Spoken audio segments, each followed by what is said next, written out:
Alright guys, quick update here in the secret garden. It's been about 2 weeks. You can see the seedlings are up. The middle plant here, that Trainwreck, is obviously ahead of the other two seedlings here. As you can see, I have unwanted company. You can clearly see that by the sticky traps I have here. I've caught several adult gnats.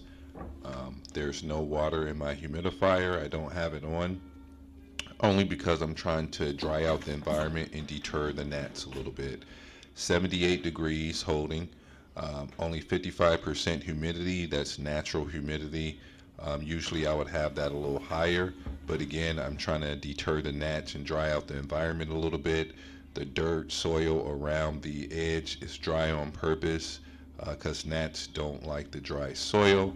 I have the air flowing here. They cannot fly with the fan air movement on them.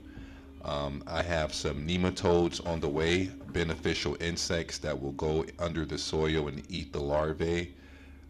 So that will break the cycle. And I'm going to be doing a transplant on my next update. So stay tuned, and we're going to be at you with that. All right, later.